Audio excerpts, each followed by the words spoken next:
Communist ಪಕ್ಷದ ಪ್ರಣಾಳಿಕೆ. ಒಂದು ಪ್ರೇತ ಭೀತಿ ಯುರೋಪನ್ನು ಕಾಡುತ್ತಿದೆ. ಕಮ್ಯುನಿಸಂನ ಭೀತಿ. ಈ ಭೀತಿಯ ಉಚ್ಚಾಟನೆಗಾಗಿ ಹಳೆಯ ಯುರೋಪಿನ ಎಲ್ಲ ಶಕ್ತಿಗಳೂ ಪೋಪ್ ಹಾಗೂ ಝಾರ್, ಮೆಟರ್ನಿಖ್ ಹಾಗೂ ಗಿಝೊ, ಫ್ರೆಂಚ್ ರ್ಯಾಡಿಕಲ್ಗಳು ಮತ್ತು ಜರ್ಮನ್ ಪೊಲೀಸ್ ಗುಪ್ತಚರರು ಒಂದು ಪವಿತ್ರ ಕೂಟವನ್ನು ಏರ್ಪಡಿಸಿಕೊಂಡಿದ್ದಾರೆ. ಅಧಿಕಾರದಲ್ಲಿರುವ ಎದುರಾಳಿಗಳಿಂದ ಕಮ್ಯುನಿಸ್ಟ್ ತರದ್ದು ಎಂದು ತೆಗಳಲ್ಪಡದಿರುವ ವಿರೋಧ ಪಕ್ಷ ಎಲ್ಲಿದೆ? ತನ್ನ ಮೇಲಿನ ಕಮ್ಯುನಿಸಂನ ಹಣೆಪಟ್ಟಿಯ ನಿಂದನೆಯನ್ನು ಹೆಚ್ಚು ಮುಂದುವರಿದ ವಿರೋಧ ಪಕ್ಷಗಳ ಮೇಲೆಯೂ ತನ್ನ ಪ್ರತಿಗಾಮಿ ಶತ್ರುಗಳ ಮೇಲೆಯೂ ಹಿಂದಿರುಗಿ ಎಸೆಯದ ವಿರೋಧ ಪಕ್ಷವಾದರೂ ಎಲ್ಲಿದೆ? ಈ ಸಂಗತಿಯಿಂದ ಎರಡು ವಿಷಯಗಳು ಹೊಮ್ಮುತ್ತವೆ. ಒಂದು, ಕಮ್ಯುನಿಸಂನ ಸ್ವತಃ ಒಂದು ಶಕ್ತಿಯಾಗಿದೆ ಎಂದು ಈಗಾಗಲೇ ಎಲ್ಲ ಯುರೋಪಿಯನ್ ಶಕ್ತಿಗಳು ಒಪ್ಪಿಕೊಂಡಿವೆ. ಎರಡು, ಕಮ್ಯುನಿಸ್ಟರು ಬಹಿರಂಗವಾಗಿಯೇ ಇಡೀ ಜಗತ್ತಿನ ಮುಂದೆ ತಮ್ಮ ನೋಟಗಳನ್ನು, ತಮ್ಮ ಗುರಿಗಳನ್ನು, ತಮ್ಮ ಒಲವುಗಳನ್ನು ಪ್ರಕಟಪಡಿಸಿ ಕಮ್ಯುನಿಸಂ ಎಂಬ ಪ್ರೇತಭೀತಿಯ ಈ ಅಡುಗೂಲಜ್ಜಿ ಕತೆಗೆ ಎದುರಾಗಿ ಪಕ್ಷದ್ದೇ ಸ್ವಂತ ಪ್ರಣಾಳಿಕೆಯನ್ನು ಪ್ರಸ್ತುತಪಡಿಸಲು ಇದೀಗ ಸಕಾಲ. ಈ ಗುರಿ ಸಾಧನೆಗಾಗಿ ವಿವಿಧ ರಾಷ್ಟ್ರೀಯತೆಗಳ ಕಮ್ಯುನಿಸ್ಟರು ಲಂಡನ್ನಿನಲ್ಲಿ ಸಮಾವೇಶಗೊಂಡಿದ್ದಾರೆ ಮತ್ತು ಈ ಮುಂದಿನ ಪ್ರಣಾಳಿಕೆಯನ್ನು ಇಂಗ್ಲಿಷ್, ಫ್ರೆಂಚ್, ಜರ್ಮನ್, ಇಟಾಲಿಯನ್, ಫ್ಲೇಮಿಷ್ ಹಾಗೂ ಡೇನಿಷ್ ಭಾಷೆಗಳಲ್ಲಿ ಪ್ರಕಟಪಡಿಸುವುದಕ್ಕಾಗಿ ರೂಪಿಸಿದ್ದಾರೆ. ಒಂದು, ಬೂರ್ಜ್ವಾಗಳು ಮತ್ತು ಶ್ರಮಜೀವಿಗಳು. ಇದುವರೆಗೂ ಅಸ್ತಿತ್ವದಲ್ಲಿರುವ ಸಮಾಜದ ಇತಿಹಾಸವು ವರ್ಗ ಹೋರಾಟಗಳ ಇತಿಹಾಸವೇ ಆಗಿದೆ. ಸ್ವತಂತ್ರ ಮನುಷ್ಯ ಮತ್ತು ಗುಲಾಮ, ಕುಲೀನ ಹಾಗೂ ಸಾಮಾನ್ಯ ಪ್ರಜೆ, ಪ್ರಭು ಹಾಗೂ ತೊತ್ತು, ಗಿಲ್ಡ್ ಮಾಸ್ಟರ್ ಹಾಗೂ ಜರ್ನಿಮನ್ಗಳು, ಒಂದು ಮಾತಿನಲ್ಲಿ ದಮನಕೋರರು ಹಾಗೂ ದಮನಕ್ಕೊಳಗಾದವರು, ಒಬ್ಬರಿಗೊಬ್ಬರು ಸದಾ ಎದುರಾಳಿಗಳಾಗಿ ನಿಂತು ಅವಿರತವಾಗಿ, ಒಮ್ಮೆ ಅಗೋಚರವಾಗಿ, ಒಮ್ಮೆ ಬಹಿರಂಗವಾಗಿ ಸೆಣಸುತ್ತಾ ಬಂದಿದ್ದಾರೆ. ಪ್ರತಿ ಬಾರಿಯೂ ಈ ಸೆಣಸಾಟ ಒಂದೋ ಒಟ್ಟಾರೆ ಸಮಾಜದ ಕ್ರಾಂತಿಕಾರಿ ಪುನರ್ರಚನೆಯಲ್ಲಿ, ಇಲ್ಲವೇ ಕಾದಾಡುತ್ತಿರುವ ವರ್ಗಗಳ ಒಟ್ಟು ನಾಶದಲ್ಲಿ ಕೊನೆಗೊಂಡಿತು. ಇತಿಹಾಸದ ಈ ಹಿಂದಿನ ಯುಗಗಳಲ್ಲಿ ಬಹುಮಟ್ಟಿಗೆ ಎಲ್ಲೆಲ್ಲೂ ಸಮಾಜವನ್ನು ನಾನಾ ಸ್ಥಾನಮಾನಗಳ, ಸಾಮಾಜಿಕ ದರ್ಜೆಗಳ, ವಿವಿಧ ಸ್ತರಗಳಾಗಿ ಮಾಡಿದ್ದ ಸಂಕೀರ್ಣ ವ್ಯವಸ್ಥೆಯನ್ನು ಕಾಣುತ್ತೇವೆ. ಪುರಾತನ ರೋಮ್ನಲ್ಲಿ ಪ್ಯಾಟ್ರಿಷಿಯನ್ನರು ನೈಟ್ಗಳು, ಪ್ಲೆಬಿಯನ್ನರು ಗುಲಾಮರು ಎಂದಿದ್ದರು. ಮಧ್ಯಯುಗದಲ್ಲಿ ಪಾಳೆಯಗಾರಿ ಪ್ರಭುಗಳು, ಅವರ ಸಾಮಂತರು, ಗಿಲ್ಡ್ ಮಾಸ್ಟರುಗಳು, ಜರ್ನಿಮನ್ಗಳು, ಅಪ್ರೆಂಟಿಸ್ಗಳು, ತೊತ್ತುಗಳು ಇದ್ದರು. ಸುಮಾರಾಗಿ ಈ ಎಲ್ಲ ವರ್ಗಗಳಲ್ಲಿ ಮತ್ತೆ ಉಪಸ್ತರಗಳು ಇದ್ದವು. ಪಾಳೆಯಗಾರಿ ಸಮಾಜದ ಭಗ್ನಾವಶೇಷಗಳಿಂದ ಚಿಗುರಿದ ಆಧುನಿಕ ಬೂರ್ಜ್ವಾ ಸಮಾಜವು ವರ್ಗ ವೈಷಮ್ಯಗಳನ್ನೇನೂ ತೊಡೆದುಹಾಕಲಿಲ್ಲ. ಬದಲು ಅದು ಹಳೆಯವುಗಳ ಸ್ಥಳದಲ್ಲಿ ಹೊಸ ವರ್ಗಗಳನ್ನು, ಹೊಸ ದಮನದ ಪರಿಸ್ಥಿತಿಗಳನ್ನು ಮತ್ತು ಹೋರಾಟದ ಹೊಸ ಸ್ವರೂಪಗಳನ್ನು ಸ್ಥಾಪಿಸಿದೆ. ಆದರೆ ನಮ್ಮ ಯುಗವು, ಬೂರ್ಜ್ವಾ ವರ್ಗದ ಯುಗವು, ಈ ವಿಶಿಷ್ಟ ಲಕ್ಷಣವನ್ನು ಹೊಂದಿದೆ. ಅದು ವರ್ಗ ವೈಷಮ್ಯಗಳನ್ನು ಸರಳಗೊಳಿಸಿದೆ. ಸಮಾಜವು ಇಡಿಯಾಗಿ ಎರಡು ಮಹಾ ಶತ್ರುತ್ವಪೂರ್ಣ ಬಣಗಳಾಗಿ, ಪರಸ್ಪರ ನೇರವಾಗಿ ಮುಖಾಮುಖಿಯಾಗುವ ಎರಡು ಮಹಾ ವರ್ಗಗಳಾಗಿ, ಬೂರ್ಜ್ವಾ ವರ್ಗ ಹಾಗೂ ಶ್ರಮಜೀವಿ ವರ್ಗವಾಗಿ ಹೆಚ್ಚೆಚ್ಚು ವಿಭಜನೆಗೊಳ್ಳುತ್ತಿದೆ. ಮಧ್ಯಯುಗದ ಜೀತದಾಳುಗಳ ಮಧ್ಯದಿಂದ ಮೊಟ್ಟ ಮೊದಲ ಪಟ್ಟಣಗಳ ಮಾನ್ಯತೆ ಪಡೆದ ಪೌರರು ಉದ್ಭವಿಸಿದರು. ಈ ಪೌರರಿಂದ ಬೂರ್ಜ್ವಾ ವರ್ಗದ ಮೊದಲ ಅಂಶಗಳು ಬೆಳೆದು ಬಂದವು.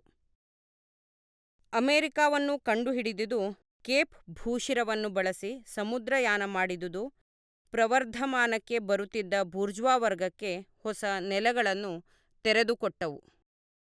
ಈಸ್ಟ್ ಇಂಡಿಯಾ ಮತ್ತು ಚೀನೀ ಮಾರುಕಟ್ಟೆಗಳು ಅಮೆರಿಕದ ವಸಾಹತೀಕರಣ, ವಸಾಹತುಗಳೊಂದಿಗೆ ವ್ಯಾಪಾರ ವಿನಿಮಯ ಸಾಧನಗಳಲ್ಲಿ ಮತ್ತು ಒಟ್ಟಾರೆಯಾಗಿ ಸರಕುಗಳಲ್ಲಿ ಹೆಚ್ಚಳ, ಇವು ವಾಣಿಜ್ಯಕ್ಕೆ, ಸಮುದ್ರಯಾನಕ್ಕೆ, ಉದ್ದಿಮೆಗೆ ಹಿಂದೆಂದೂ ಕಂಡರಿಯದಷ್ಟು ಉತ್ತೇಜನೆ ನೀಡಿದವು. ತನ್ಮೂಲಕ ತತ್ತರಿಸುತ್ತಿದ್ದ ಪಾಳೆಯಗಾರಿ ಸಮಾಜದ ಕ್ರಾಂತಿಕಾರಿ ಅಂಶ ತ್ವರಿತವಾಗಿ ಬೆಳೆಯುವುದಕ್ಕೆ ಉತ್ತೇಜನೆ ನೀಡಿದವು. ಉತ್ಪಾದನೆಯ ಮೇಲೆ ಪರಿಮಿತ ಗಿಲ್ಡ್ಗಳ ಏಕಸ್ವಾಮ್ಯವಿದ್ದ ಊಳಿಗಮಾನ್ಯ ಉದ್ದಿಮೆಯ ಪದ್ಧತಿ ಹೊಸ ಮಾರುಕಟ್ಟೆಗಳ ಹೆಚ್ಚುತ್ತಿದ್ದ ಅಗತ್ಯಗಳನ್ನು ಪೂರೈಸಲು ಎಷ್ಟು ಮಾತ್ರವೂ ಸಾಲದಾಯಿತು. ಹಾಗಾಗಿ ಅದರ ಜಾಗದಲ್ಲಿ ಕೈಗಾರಿಕಾ ಪದ್ಧತಿಯೂ ಬಂತು. ಗಿಲ್ಡ್ ಮಾಸ್ಟರುಗಳನ್ನು ಈ ಕೈಗಾರಿಕಾ ಮಧ್ಯಮವರ್ಗದವರು ಒಂದು ಬದಿಗೆ ತಳ್ಳಿದರು. ಪ್ರತಿಯೊಂದು ಕಾರ್ಯಾಗಾರದಲ್ಲಿನ ಶ್ರಮ ವಿಭಜನೆಯ ಎದುರಲ್ಲಿ ವಿಭಿನ್ನ ಕಾರ್ಪೊರೇಟ್ ಗಿಲ್ಡ್ಗಳ ನಡುವಿನ ಶ್ರಮ ವಿಭಜನೆಯು ಕಣ್ಮರೆಯಾಯಿತು. ಈ ಮಧ್ಯೆ ಮಾರುಕಟ್ಟೆಗಳು ಸತತವಾಗಿ ಬೆಳೆಯುತ್ತಾ ಹೋದವು, ಬೇಡಿಕೆ ಸತತವಾಗಿ ಏರುತ್ತಾ ಹೋಯಿತು, ಕೈಗಾರಿಕೆಯೂ ಸಾಲದಾಯಿತು. ಅದಾದ ಮೇಲೆ ಉಗಿ ಹಾಗೂ ಯಂತ್ರಗಳು ಔದ್ಯಮಿಕ ಉತ್ಪಾದನೆಯನ್ನು ಕ್ರಾಂತಿಕಾರಕಗೊಳಿಸಿದವು. ಕೈಗಾರಿಕೆಯ ಜಾಗವನ್ನು ಬೃಹತ್ ಆಧುನಿಕ ಉದ್ದಿಮೆಯು ಪಡೆಯಿತು. ಕೈಗಾರಿಕಾ ಮಧ್ಯಮವರ್ಗದ ಜಾಗದಲ್ಲಿ ಮಾಧ್ಯಮಿಕ ಮಿಲಿಯಾಧಿಪತಿಗಳು, ಇಡೀ ಔದ್ಯಮಿಕ ಸೇನೆಗಳ ನಾಯಕರು, ಆಧುನಿಕ ಬೂರ್ಜ್ವಾಗಳು ಬಂದರು. ಆಧುನಿಕ ಉದ್ದಿಮೆ ಜಾಗತಿಕ ಮಾರುಕಟ್ಟೆಯೊಂದನ್ನು ಸ್ಥಾಪಿಸಿದೆ. ಅಮೆರಿಕದ ಶೋಧನೆ ಇದಕ್ಕೆ ದಾರಿ ಮಾಡಿಕೊಟ್ಟಿತು. ಈ ಜಾಗತಿಕ ಮಾರುಕಟ್ಟೆಯು ವಾಣಿಜ್ಯ, ಸಮುದ್ರಯಾನ ಹಾಗೂ ಭೂಮಾರ್ಗ ಸಂಪರ್ಕಗಳನ್ನು ಅಪಾರವಾಗಿ ಅಭಿವೃದ್ಧಿಗೊಳಿಸಿದೆ. ಈ ಅಭಿವೃದ್ಧಿಯ ಪ್ರತಿಕ್ರಿಯೆ ಉದ್ದಿಮೆಯ ವಿಸ್ತರಣೆಯ ಮೇಲೆ ಆಗಿದೆ. ಉದ್ದಿಮೆ, ವಾಣಿಜ್ಯ, ಸಮುದ್ರಯಾನ ಹಾಗೂ ರೈಲು ಮಾರ್ಗಗಳ ವಿಸ್ತರಣೆಗೆ ಅನುಗುಣವಾಗಿ ಅದೇ ಪ್ರಮಾಣದಲ್ಲಿ ಬೂರ್ಜ್ವಾ ವರ್ಗವೂ ಬೆಳವಣಿಗೆ ಕಂಡಿತು, ತನ್ನ ಬಂಡವಾಳವನ್ನು ಹೆಚ್ಚಿಸಿಕೊಂಡಿತು ಮತ್ತು ಮಧ್ಯಯುಗದಿಂದ ಬಂದಿದ್ದ ಪ್ರತಿಯೊಂದು ಮಾರ್ಗವನ್ನೂ ಹಿನ್ನೆಲೆಗೆ ತಳ್ಳಿತು. ಆದ್ದರಿಂದ ಆಧುನಿಕ ಬೂರ್ಜ್ವಾಗಳೇ ಹೇಗೆ ಬಹುಕಾಲದ ಬೆಳವಣಿಗೆಯ ಮತ್ತು ಉತ್ಪಾದನಾ ಹಾಗೂ ವಿನಿಮಯ ವಿಧಾನಗಳಲ್ಲಿನ ಕ್ರಾಂತಿಗಳ ಒಂದು ಸರಣಿಯ ಉತ್ಪನ್ನವಾಗಿದ್ದಾರೆ ಎಂಬುದನ್ನು ನಾವು ಕಾಣುತ್ತೇವೆ. ಬೂರ್ಜ್ವಾಗಳ ಬೆಳವಣಿಗೆಯ ಪ್ರತಿಯೊಂದು ಹೆಜ್ಜೆಯ ಜೊತೆಗೇ ಅದಕ್ಕನುಗುಣವಾಗಿ ಆ ವರ್ಗದ ರಾಜಕೀಯ ಮುನ್ನಡೆಯೂ ಉಂಟಾಯಿತು.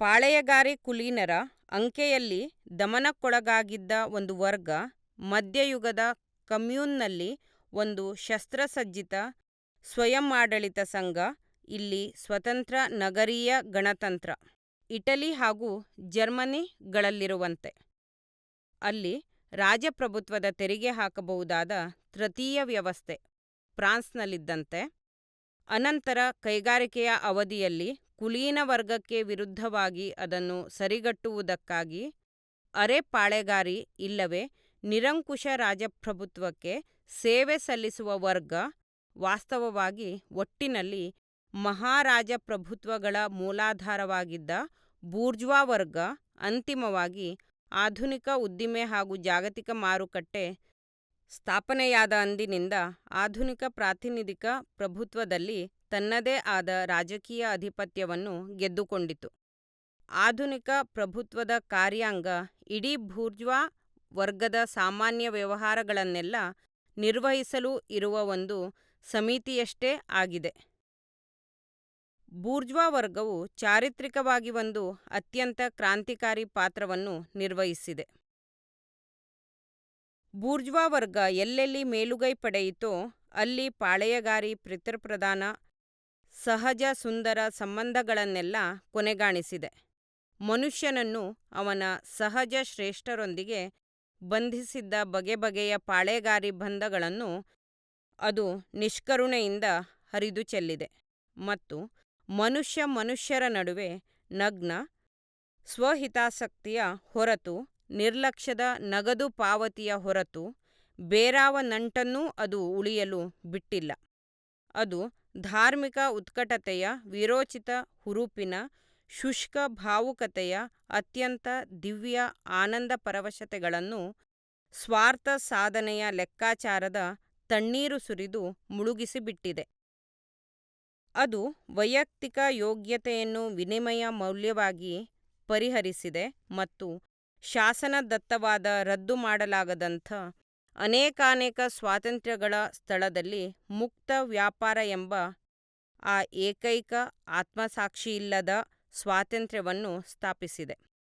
ಒಂದು ಮಾತಿನಲ್ಲಿ ಹೇಳುವುದಾದರೆ, ಧಾರ್ಮಿಕ ಹಾಗೂ ರಾಜಕೀಯ ಭ್ರಾಂತಿಗಳ ಮುಸುಕು ಹೊದ್ದ ಶೋಷಣೆಯ ಸ್ಥಳದಲ್ಲಿ ಅದು ನಗ್ನ, ನಾಚಿಕೆಹೀನ, ನೇರ, ಪಾಶವಿಕ ಶೋಷಣೆಯನ್ನು ಸ್ಥಾಪಿಸಿದೆ.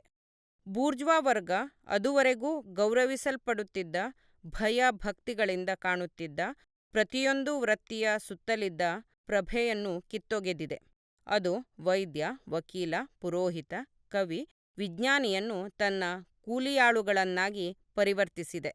ಬೂರ್ಜ್ವಾ ವರ್ಗ ಕುಟುಂಬದಿಂದ ಅದರ ಭಾವನಾತ್ಮಕ ಮುಸುಕನ್ನು ಹರಿದು ಬಿಸಾಕಿ, ಕುಟುಂಬ ಸಂಬಂಧವನ್ನು ಕೇವಲ ಒಂದು ಹಣ ಸಂಬಂಧದ ಮಟ್ಟಕ್ಕಿಳಿಸಿದೆ.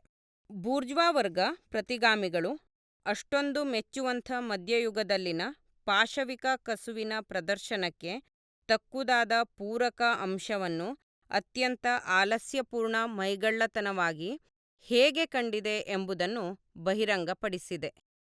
ಮಾನವನ ಚಟುವಟಿಕೆಯು ಏನು ಸಾಧಿಸಬಲ್ಲುದು ಎಂಬುದನ್ನು ಅದು ಮೊದಲ ಬಾರಿಗೆ ತೋರಿಸಿಕೊಟ್ಟಿದೆ. ಅದು ಈಜಿಪ್ತಿನ ಪಿರಮಿಡ್ಡುಗಳನ್ನು, ರೋಮ್ನ ತೂಗುನಾಲೆಗಳನ್ನು, ಬೃಹತ್ ಗಾಥಿಕ್ ಚರ್ಚುಗಳನ್ನು ಬಹುವಾಗಿ ಮೀರಿಸುವಂಥ ಅದ್ಭುತಗಳನ್ನು ಸಾಧಿಸಿದೆ. ಅದು ಈ ಹಿಂದಿನ ಎಲ್ಲ ದೇಶಾಂತರಗಳನ್ನು ಮತ್ತು ಧರ್ಮಯುದ್ಧಗಳನ್ನು ನಾಚಿಸುವಂಥ ದಂಡಯಾತ್ರೆಗಳನ್ನು ನಡೆಸಿದೆ. ಬೂರ್ಜ್ವಾ ವರ್ಗ ಉತ್ಪಾದನಾ ಸಲಕರಣೆಗಳನ್ನು ಮತ್ತು ತನ್ಮೂಲಕ ಉತ್ಪಾದನಾ ಸಂಬಂಧಗಳನ್ನು ಮತ್ತು ಅವುಗಳೊಂದಿಗೆ ಇಡೀ ಸಮಾಜದ ಸಂಬಂಧಗಳನ್ನು ಸತತವಾಗಿ ಕ್ರಾಂತಿಕಾರಿಕಗೊಳಿಸದೆ ಅಸ್ತಿತ್ವದಲ್ಲಿ ಇರಲು ಸಾಧ್ಯವೇ ಇಲ್ಲ. ತದ್ವಿರುದ್ಧವಾಗಿ, ಹಳೆಯ ಉತ್ಪಾದನಾ ವಿಧಾನಗಳನ್ನು ಬದಲಿಸದೆ ಉಳಿಸಿಕೊಂಡು ಹೋಗುವುದು ಈ ಹಿಂದಿನ ಎಲ್ಲ ಔದ್ಯಮಿಕ ವರ್ಗಗಳ ಅಸ್ತಿತ್ವದ ಮೊದಲ ಷರತ್ತಾಗಿದ್ದಿತು. ಸತತವಾಗಿ ಉತ್ಪಾದನೆಯನ್ನು ಕ್ರಾಂತಿಕಾರಗೊಳಿಸುವುದು, ಎಲ್ಲ ಸಾಮಾಜಿಕ ಪರಿಸ್ಥಿತಿಗಳನ್ನು ಅಡೆತಡೆಯಿಲ್ಲದೆ ಕದಡುವುದು ಮತ್ತು ಶಾಶ್ವತವಾದ ಅನಿಶ್ಚಿತತೆ ಹಾಗೂ ಆಂದೋಲನ ಬೂರ್ಜ್ವಾ ಯುಗವನ್ನು ಹಿಂದಿನ ಎಲ್ಲದಕ್ಕಿಂತ ಭಿನ್ನವಾಗಿಸಿವೆ. ಎಲ್ಲ ಸ್ಥಾಯೀ ಹೆಪ್ಪುಗಟ್ಟಿದ ಸಂಬಂಧಗಳನ್ನು, ಅವುಗಳನ್ನು ಹಿಂಬಾಲಿಸಿ ಬಂದಿರುವ ಪುರಾತನ ಹಾಗೂ ಗೌರವಾರ್ಹ ಪೂರ್ವಾಗ್ರಹಗಳು ಮತ್ತು ಅಭಿಪ್ರಾಯಗಳನ್ನೆಲ್ಲ ಗುಡಿಸಿ ಹಾಕಲಾಗುತ್ತಿದೆ. ಹೊಸದಾಗಿ ರೂಪಿತಗೊಂಡವುಗಳೆಲ್ಲ ಜಡ್ಡುಗಟ್ಟುವ ಮೊದಲೇ ಹಳಸಲಾಗುತ್ತಿವೆ. ಗಡುಸಾಗಿರುವುದೆಲ್ಲ ಗಾಳಿಯಲ್ಲಿ ಕರಗಿ ಹೋಗುತ್ತಿವೆ. ಪವಿತ್ರವಾದುವೆಲ್ಲವನ್ನು ಅಪವಿತ್ರಗೊಳಿಸಲಾಗುತ್ತಿದೆ ಮತ್ತು ಮನುಷ್ಯನು ಕಟ್ಟಕಡೆಗೆ ನಿರುದ್ವಿಗ್ನ ಭಾವದಿಂದ ತನ್ನ ಜೀವನದ ನಿಜ ಪರಿಸ್ಥಿತಿಗಳನ್ನು, ತನ್ನಂಥವರೊಂದಿಗೆ ತನ್ನ ಸಂಬಂಧಗಳನ್ನು ಎದುರಿಸುವ ಬಲವಂತಕ್ಕೆ ಒಳಗಾಗುತ್ತಾನೆ. ತನ್ನ ಉತ್ಪನ್ನಗಳಿಗೆ ಸತತವಾಗಿ ಮಾರುಕಟ್ಟೆಯನ್ನು ವಿಸ್ತರಿಸುವ ಅಗತ್ಯವು ಬೂರ್ಜ್ವಾಗಳನ್ನು ಭೂಮಂಡಲದ ಮೇಲೆಲ್ಲ ಓಡಾಡಿಸುತ್ತದೆ. ಅದು ಎಲ್ಲೆಡೆಗಳಲ್ಲೂ ಗೂಡು ಕಟ್ಟಬೇಕು, ಎಲ್ಲೆಡೆಗಳಲ್ಲೂ ತಳ ಊರಬೇಕು, ಎಲ್ಲೆಡೆಗಳಲ್ಲೂ ಸಂಬಂಧಗಳನ್ನು ಸ್ಥಾಪಿಸಿಕೊಳ್ಳಬೇಕು. ಬೂರ್ಜ್ವಾ ವರ್ಗವು ವಿಶ್ವ ಮಾರುಕಟ್ಟೆಯನ್ನು ಸಂಪೂರ್ಣವಾಗಿ ಉಪಯೋಗಿಸಿಕೊಂಡು ಪ್ರತಿಯೊಂದು ದೇಶದಲ್ಲೂ ಉತ್ಪಾದನೆ ಹಾಗೂ ಬಳಕೆಗಳಿಗೆ ಒಂದು ವಿಶ್ವವ್ಯಾಪಿ ಸ್ವರೂಪವನ್ನು ನೀಡಿದೆ. ಉದ್ದಿಮೆ ಯಾವ ರಾಷ್ಟ್ರೀಯ ನೆಲೆಯ ಮೇಲೆ ನಿಂತಿದೆಯೋ ಅದನ್ನು ಕಿತ್ತುಹಾಕಿ ಪ್ರತಿಗಾಮಿಗಳು ಕೊರಗುವಂತೆ ಮಾಡಿದೆ. ಎಲ್ಲ ಹಳೆಯ ಸ್ಥಾಪಿತ ರಾಷ್ಟ್ರೀಯ ಉದ್ದಿಮೆಗಳನ್ನು ನಾಶಮಾಡಲಾಗಿದೆ, ಇಲ್ಲವೇ ಅನುದಿನವೂ ನಾಶಮಾಡಲಾಗುತ್ತಿದೆ. ಅವನ್ನು ಹೊಸ ಉದ್ದಿಮೆಗಳು ಹೊರದಬ್ಬುತ್ತಿವೆ. ಈ ಹೊಸ ಉದ್ದಿಮೆಗಳನ್ನು ಆರಂಭಿಸುವುದು ಎಲ್ಲ ನಾಗರಿಕ ರಾಷ್ಟ್ರಗಳಿಗೂ ಒಂದು ಅಳಿವು ಉಳಿವಿನ ಪ್ರಶ್ನೆಯಾಗುತ್ತದೆ. ಇವೀಗ ದೇಶೀ ಕಚ್ಚಾ ಸಾಮಗ್ರಿಗಳಿಂದ ಕೆಲಸ ಮಾಡುವಂಥವುಗಳಲ್ಲ. ದೂರ ದೂರ ಪ್ರದೇಶಗಳಿಂದೆಲ್ಲ ಕಚ್ಚಾ ಸಾಮಗ್ರಿಗಳನ್ನು ತರಿಸಿಕೊಳ್ಳುವ ಉದ್ದಿಮೆಗಳು ಇವುಗಳ ಉತ್ಪನ್ನಗಳನ್ನು ಸ್ವದೇಶದಲ್ಲಷ್ಟೇ ಅಲ್ಲ, ಭೂಮಂಡಲದ ಪ್ರತಿಯೊಂದು ಭಾಗದಲ್ಲಿಯೂ ಬಳಸಲಾಗುತ್ತಿದೆ. ಆಯಾ ದೇಶದ ಉತ್ಪಾದನೆಯಿಂದಲೇ ತೃಪ್ತಗೊಳ್ಳುತ್ತಿದ್ದ ಹಳೆಯ ಅವಶ್ಯಕತೆಗಳ ಸ್ಥಳದಲ್ಲಿ ಹೊಸ ಅವಶ್ಯಕತೆಗಳನ್ನು ನಾವು ಕಾಣುತ್ತೇವೆ. ಈ ಅವಶ್ಯಕತೆಗಳನ್ನು ಪೂರೈಸಲು ದೂರದ ನಾಡುಗಳ ವಾಯುಗುಣಗಳ ಉತ್ಪನ್ನಗಳು ಅಗತ್ಯವಾಗಿವೆ. ಹಳೆಯ ಸ್ಥಳೀಯ ಹಾಗೂ ರಾಷ್ಟ್ರೀಯ ಏಕಾಂಗಿತನ ಹಾಗೂ ಸ್ವಯಂಪೂರ್ಣತೆಯ ಜಾಗದಲ್ಲಿ ನಾವು ಪ್ರತಿಯೊಂದು ದಿಶೆಯಲ್ಲೂ ಹೊಕ್ಕು ಬಳಕೆ ಮತ್ತು ರಾಷ್ಟ್ರಗಳ ನಡುವೆ ಸಾರ್ವತ್ರಿಕ ಪರಸ್ಪರ ಅವಲಂಬನೆಯನ್ನು ಕಾಣುತ್ತೇವೆ. ವಸ್ತುಗಳ ಉತ್ಪಾದನೆಯಲ್ಲಿರುವಂತೆಯೇ ಬೌದ್ಧಿಕ ಉತ್ಪಾದನೆಯಲ್ಲಿಯೂ ಪ್ರತಿಯೊಂದು ದೇಶದ ಬೌದ್ಧಿಕ ಸೃಷ್ಟಿಗಳು ಸರ್ವಸಾಮಾನ್ಯ ಸ್ವತ್ತಾಗುತ್ತವೆ. ರಾಷ್ಟ್ರೀಯ ಏಕಪಕ್ಷೀಯತೆ ಹಾಗೂ ಸಂಕುಚಿತ ಮನೋಭಾವಗಳು ಹೆಚ್ಚೆಚ್ಚು ಅಸಾಧ್ಯವಾಗುತ್ತವೆ ಮತ್ತು ಅನೇಕಾನೇಕ ರಾಷ್ಟ್ರೀಯ ಹಾಗೂ ಸ್ಥಳೀಯ ಸಾಹಿತ್ಯಗಳಿಂದ ವಿಶ್ವ ಸಾಹಿತ್ಯವು ಉದಯವಾಗುತ್ತದೆ. ಬೂರ್ಜ್ವಾ ವರ್ಗ ಎಲ್ಲ ಉತ್ಪಾದನಾ ಸಲಕರಣೆಗಳನ್ನು ತ್ವರಿತವಾಗಿ ಉತ್ತಮಪಡಿಸುವ ಮೂಲಕ, ಸಂಪರ್ಕ ಸಾಧನಗಳ ಅಪಾರ ಸೌಲಭ್ಯಗಳ ಮೂಲಕ ಎಲ್ಲ ರಾಷ್ಟ್ರಗಳನ್ನೂ, ನಾಗರಿಕತೆಯಿಂದ ಬಹಳ ದೂರವಿರುವ ರಾಷ್ಟ್ರಗಳನ್ನೂ ಸಹ ನಾಗರಿಕತೆಯತ್ತ ಸೆಳೆಯುತ್ತದೆ. ಅದು ಉತ್ಪಾದಿಸುವ ಸರಕುಗಳ ಅಗ್ಗದ ಬೆಲೆಗಳೇ ಅದರ ಭಾರೀ ಫಿರಂಗಿ ದಳ. ಇದರಿಂದ ಅದು ಅಡ್ಡ ನಿಲ್ಲುವ ಎಲ್ಲ ಚೀನೀಗೋಡೆಗಳನ್ನು ಪುಡಿಗಟ್ಟುತ್ತದೆ. ನಾಗರಿಕತೆಯಿಂದ ದೂರ ಉಳಿದವರು ವಿದೇಶಿಯರ ಬಗ್ಗೆ ಹೊಂದಿರುವ ಬದ್ಧ ದ್ವೇಷವೂ ಶರಣಾಗುವಂತೆ ಬಲವಂತ ಮಾಡುತ್ತದೆ.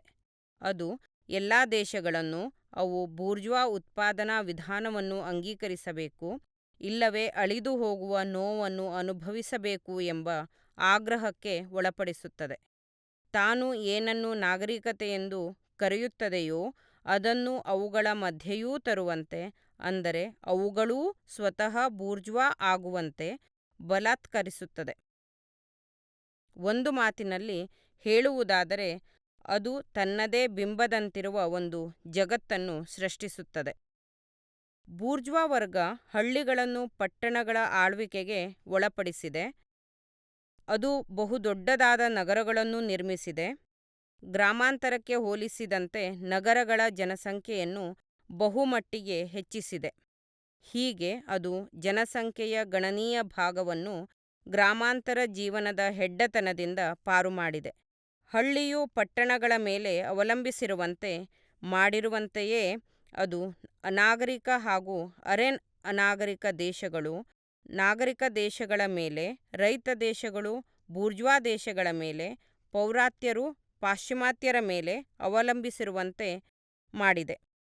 ಬೂರ್ಜ್ವಾ ವರ್ಗವು ಜನಗಳು, ಉತ್ಪಾದನಾ ಸಾಧನಗಳು ಮತ್ತು ಸ್ವತ್ತುಗಳು ಅಲ್ಲಲ್ಲಿ ಹಂಚಿಹೋಗಿರುವ ಪರಿಸ್ಥಿತಿಯನ್ನು ಹೆಚ್ಚು ಹೆಚ್ಚಾಗಿ ಇಲ್ಲವಾಗಿಸುತ್ತಾ ಹೋಗುತ್ತದೆ.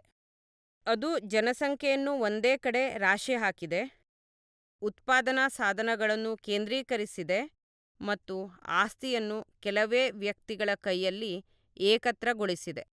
ಇದರ ಅನಿವಾರ್ಯ ಪರಿಣಾಮವೆಂದರೆ ರಾಜಕೀಯ ಕೇಂದ್ರೀಕರಣ. ಸ್ವತಂತ್ರವಾದ ಇಲ್ಲವೇ ಸಡಿಲವಾದ ಸಂಬಂಧ ಹೊಂದಿದ್ದ ಪ್ರತ್ಯೇಕ ಹಿತಾಸಕ್ತಿಗಳು, ಕಾನೂನುಗಳು, ಸರ್ಕಾರಗಳು ಮತ್ತು ತೆರಿಗೆ ಪದ್ಧತಿಗಳನ್ನು ಹೊಂದಿದ್ದ ಪ್ರಾಂತಗಳನ್ನೆಲ್ಲ ಕೂಡಿಹಾಕಿ ಒಂದೇ ಸರ್ಕಾರ, ಒಂದೇ ಕಾನೂನು ಸಂಹಿತೆ, ಒಂದೇ ರಾಷ್ಟ್ರೀಯ ವರ್ಗಹಿತ, ಒಂದೇ ಗಡಿ ಹಾಗೂ ಒಂದೇ ಸುಂಕದರಗಳಿರುವ ಒಂದೇ ರಾಷ್ಟ್ರವಾಗಿ ಮಾಡಿದೆ. ಬೂರ್ಜ್ವಾ ವರ್ಗ ಒಂದು 100 ವರ್ಷಗಳೂ ಆಗಿರದ ತನ್ನ ಆಳ್ವಿಕೆಯಲ್ಲಿ ಈ ಮೊದಲಿನ ಎಲ್ಲ ಪೀಳಿಗೆಗಳೂ ಒಟ್ಟಾಗಿ ನಿರ್ಮಿಸಿದುದಕ್ಕಿಂತ ಹೆಚ್ಚು ಬೃಹತ್ತಾದ, ಹೆಚ್ಚು ಪ್ರಚಂಡವಾದ ಉತ್ಪಾದಕಾ ಶಕ್ತಿಗಳನ್ನು ಸೃಜಿಸಿದೆ. ಮಾನವನಿಗೆ ಅಧೀನವಾದ ನೈಸರ್ಗಿಕ ಶಕ್ತಿಗಳು, ಯಂತ್ರೋಪಕರಣಗಳು, ಕೃಷಿ ಮತ್ತು ಕೈಗಾರಿಕೆಗಳಿಗೆ ರಸಾಯನಶಾಸ್ತ್ರದ ಅನ್ವಯ, ಉಗಿಯಾನ, ರೈಲು ಮಾರ್ಗಗಳು, ವಿದ್ಯುತ್ ಟೆಲಿಗ್ರಾಫ್ಗಳು, ಭೂಭಾಗಗಳನ್ನೇ ಇಡಿಯಾಗಿ ಬೇಸಾಯಕ್ಕಾಗಿ ಅನುಗೊಳಿಸಿದುದು, ನದಿಗಳ ಕಾಲುವೇಕರಣ, ಇಡೀ ಜನಸಮುದಾಯಗಳನ್ನೇ ಇಂದ್ರಜಾಲದಿಂದೆಂಬಂತೆ ನೆಲದೊಳಗಿಂದ ಸೃಷ್ಟಿಸಿದ್ದು, ಸಾಮಾಜಿಕ ಶ್ರಮದ ಮಡಿಲಲ್ಲಿ ಇಂಥ ಉತ್ಪಾದಕಾ ಶಕ್ತಿಗಳು ಸುಪ್ತಾವಸ್ಥೆಯಲ್ಲಿದ್ದವೆಂಬ ಪೂರ್ವ ಇಂಗಿತವಾದರೂ ಹಿಂದಿನ ಶತಮಾನಗಳಿಗೆ ಇತ್ತೇ? ಹೀಗೆ ಬೂರ್ಜ್ವಾ ವರ್ಗ ಯಾವ ಅಡಿಪಾಯದ ಮೇಲೆ ತನಗಾಗಿ ಉತ್ಪಾದನಾ ಹಾಗೂ ವಿನಿಮಯ ಸಾಧನಗಳನ್ನು ಕಟ್ಟಿ ಬೆಳೆಸಿತೋ ಅವುಗಳು ಉದ್ಭವಗೊಂಡದ್ದು ಪಾಳೆಯಗಾರಿ ಸಮಾಜದಲ್ಲಿ ಎಂಬುದನ್ನು ಕಾಣುತ್ತೇವೆ. ಈ ಉತ್ಪಾದನಾ ಹಾಗೂ ವಿನಿಮಯ ಸಾಧನಗಳ ಬೆಳವಣಿಗೆಯ ಒಂದು ನಿರ್ದಿಷ್ಟ ಘಟ್ಟದಲ್ಲಿ ಪಾಳೆಯಗಾರಿ ಸಮಾಜವು ಉತ್ಪಾದಿಸಿ ವಿನಿಮಯ ಮಾಡುತ್ತಿದ್ದ ಪರಿಸ್ಥಿತಿಗಳು, ಕೃಷಿ ಹಾಗೂ ಕೈಗಾರಿಕೋದ್ಯಮದ ಪಾಳೆಯಗಾರಿ ಸಂಘಟನೆ, ಒಂದು ಮಾತಿನಲ್ಲಿ ಹೇಳುವುದಾದರೆ ಪಾಳೆಯಗಾರಿ ಆಸ್ತಿ ಸಂಬಂಧಗಳು ಅದಾಗಲೇ ಅಭಿವೃದ್ಧಿಗೊಂಡಿದ್ದ ಉತ್ಪಾದಕಾ ಶಕ್ತಿಗಳೊಂದಿಗೆ ಎಷ್ಟು ಮಾತ್ರವೂ ಸರಿಹೊಂದದಾದವು. ಅವೆಲ್ಲ ನಾನಾ ಸಂಕೋಲೆಗಳಾದವು. ಅವನ್ನು ಮುರಿದೆಸೆಯಲೇಬೇಕಾಗಿತ್ತು. ಅವನ್ನು ಮುರಿದೆಸೆಯಲಾಯಿತು. ಅವುಗಳ ಸ್ಥಾನದಲ್ಲಿ ಮುಕ್ತ ಸ್ಪರ್ಧೆ ಕಾಲಿಟ್ಟಿತು. ಅದರೊಂದಿಗೆ ಅದಕ್ಕನುಗುಣವಾದ ಸಾಮಾಜಿಕ ಹಾಗೂ ರಾಜಕೀಯ ವ್ಯವಸ್ಥೆ, ಬೂರ್ಜ್ವಾ ವರ್ಗದ ಆರ್ಥಿಕ ಹಾಗೂ ರಾಜಕೀಯ ಆಧಿಪತ್ಯವು ಬಂದವು. ಇಂತಹ ಒಂದು ಚಲನೆ ನಮ್ಮ ಕಣ್ಣ ಮುಂದೆಯೇ ಜರುಗುತ್ತಿದೆ. ತನ್ನದೇ ಉತ್ಪಾದನಾ, ವಿನಿಮಯ ಹಾಗೂ ಆಸ್ತಿ ಸಂಬಂಧಗಳಿರುವ ಆಧುನಿಕ ಬೂರ್ಜ್ವಾ ಸಮಾಜವು ಇಂತಹ ದೈತ್ಯ ಪ್ರಮಾಣದ ಉತ್ಪಾದನಾ ಸಾಧನಗಳನ್ನು, ವಿನಿಮಯ ಸಾಧನಗಳ ಅದ್ಭುತ ಸೃಷ್ಟಿಗೈದಿರುವ ಸಮಾಜವು ತನ್ನ ಮಾಟಶಕ್ತಿಯಿಂದ ಪಾತಾಳದಿಂದ ಹೊರತಂದ ಶಕ್ತಿಗಳನ್ನು ಈಗ ತನ್ನ ಹತೋಟಿಯಲ್ಲಿರಿಸಿಕೊಳ್ಳಲು ಅಸಮರ್ಥನಾದ ಒಬ್ಬ ಮಾಟಗಾರನಂತಿದೆ. ಏಕೆಂದರೆ ಅನೇಕ ಗತ ದಶಕಗಳ ಕೈಗಾರಿಕೆ ಹಾಗೂ ವಾಣಿಜ್ಯದ ಇತಿಹಾಸವು ಆಧುನಿಕ ಉತ್ಪಾದನಾ ಸಂಬಂಧಗಳ ವಿರುದ್ಧ, ಬೂರ್ಜ್ವಾ ವರ್ಗ ಮತ್ತು ಅದರ ಆಳ್ವಿಕೆಯ ಅಸ್ತಿತ್ವದ ಷರತ್ತುಗಳಾದ ಆಸ್ತಿ ಸಂಬಂಧಗಳ ವಿರುದ್ಧ, ಆಧುನಿಕ ಉತ್ಪಾದಕ ಶಕ್ತಿಗಳ ಬಂಡಾಯದ ಇತಿಹಾಸವೇ ಆಗಿದೆ. ಇಲ್ಲಿ ಕಾಲಕಾಲಕ್ಕೆ ಮರಳುವ ಪ್ರತಿ ಬಾರಿಯೂ ಹೆಚ್ಚೆಚ್ಚು ಬೆದರಿಕೆಗಳನ್ನೊಡ್ಡುತ್ತಾ ಇಡೀ ಬೂರ್ಜ್ವಾ ಸಮಾಜದ ಅಸ್ತಿತ್ವವನ್ನೇ ಪರೀಕ್ಷೆಗೊಳಪಡಿಸುವ ವಾಣಿಜ್ಯ ಬಿಕ್ಕಟ್ಟುಗಳನ್ನು ಪ್ರಸ್ತಾಪ ಮಾಡಿದರಷ್ಟೇ ಸಾಕು. ಈ ಬಿಕ್ಕಟ್ಟುಗಳಲ್ಲಿ ಈಗ ತಯಾರಿಸಿರುವ ಉತ್ಪನ್ನಗಳ ಹೆಚ್ಚಿನ ಭಾಗವಷ್ಟೇ ಅಲ್ಲ, ಹಿಂದೆ ಸೃಜಿಸಲಾದ ಉತ್ಪಾದಕ ಶಕ್ತಿಗಳ ಬಹುಭಾಗ ಕೂಡ ಕಾಲಕಾಲಕ್ಕೆ ನಾಶಗೊಳ್ಳುತ್ತಿವೆ. ಈ ಬಿಕ್ಕಟ್ಟುಗಳ ಸಮಯದಲ್ಲಿ ಒಂದು ಸಾಂಕ್ರಾಮಿಕ ರೋಗ ಈ ಮುನ್ನಿನ ಎಲ್ಲ ಕಾಲಘಟ್ಟಗಳಲ್ಲೂ ಅಸಂಬದ್ಧವೆಂದು ಕಾಣಿಸಬಹುದಾದ ಅತ್ಯುತ್ಪಾದನೆಯ ಸಾಂಕ್ರಾಮಿಕ ರೋಗ ಹರಡತೊಡಗುತ್ತದೆ. ಸಮಾಜವು ಇದ್ದಕ್ಕಿದ್ದಂತೆ ಕ್ಷಣಿಕ ಅನಾಗರಿಕ ಸ್ಥಿತಿಗೆ ಹಿಂತಿರುಗಿದಂತೆ ಕಾಣುತ್ತದೆ. ಒಂದು ಕ್ಷಾಮವೋ, ಧ್ವಂಸಕಾರಿ ಸಾರ್ವತ್ರಿಕ ಯುದ್ಧವೋ ಪ್ರತಿ ಜೀವಿಯೊಂದು ಜೀವಿಕೆಯ ಸಾಧನದ ಪೂರೈಕೆಯನ್ನು ಕಡಿದು ಹಾಕಿದಂತೆ ತೋರಿಬರುತ್ತದೆ. ಉದ್ದಿಮೆ ಹಾಗೂ ವಾಣಿಜ್ಯ ನಾಶಗೊಂಡಂತೆ ಕಾಣಬರುತ್ತದೆ. ಏತಕ್ಕಾಗಿ? ಏಕೆಂದರೆ ಅತಿಯಾದ ನಾಗರಿಕತೆ, ಅತಿಯಾದ ಜೀವಿಕೆಯ ಸಾಧನಗಳು, ಅತಿಯಾದ ಉದ್ದಿಮೆ, ಅತಿಯಾದ ವಾಣಿಜ್ಯದಿಂದಾಗಿ. ಸಮಾಜದ ವಶದಲ್ಲಿರುವ ಉತ್ಪಾದಕ ಶಕ್ತಿಗಳು ಅನಂತರ ಬೂರ್ಜ್ವಾ ಆಸ್ತಿಗಳ ಪರಿಸ್ಥಿತಿಗಳ ಅಭಿವೃದ್ಧಿಗೆ ಉತ್ತೇಜನ ನೀಡುವ ಪ್ರವೃತ್ತಿಯನ್ನು ಎಳ್ಳಷ್ಟೂ ತೋರಿಸದಂತಾಗುತ್ತದೆ. ತದ್ವಿರುದ್ಧವಾಗಿ ಅವು ತಮಗೆ ಬೇಡಿ ತೊಡಿಸಿರುವಂಥ ಈ ಪರಿಸ್ಥಿತಿಗಳನ್ನು ಮೀರಿ ನಿಲ್ಲುವಷ್ಟು ಶಕ್ತಿಯುತವಾಗುತ್ತವೆ. ಅವು ಈ ಬೇಡಿಗಳಿಂದ ಬಿಡಿಸಿಕೊಂಡ ಕೂಡಲೇ ಇಡೀ ಬೂರ್ಜ್ವಾ ಸಮಾಜದಲ್ಲಿ ಅವ್ಯವಸ್ಥೆಯನ್ನು ಉಂಟುಮಾಡುತ್ತವೆ. ಬೂರ್ಜ್ವಾ ಆಸ್ತಿಯ ಅಸ್ತಿತ್ವಕ್ಕೆ ಅಪಾಯ ತರುತ್ತವೆ. ಬೂರ್ಜ್ವಾ ಸಮಾಜದ ಸ್ಥಿತಿಗಳು ಅವು ನಿರ್ಮಿಸಿದ ಸಂಪತ್ತನ್ನು ಒಳಗೊಳ್ಳಲಾರದಷ್ಟು ಸಂಕುಚಿತವಾಗಿರುತ್ತವೆ.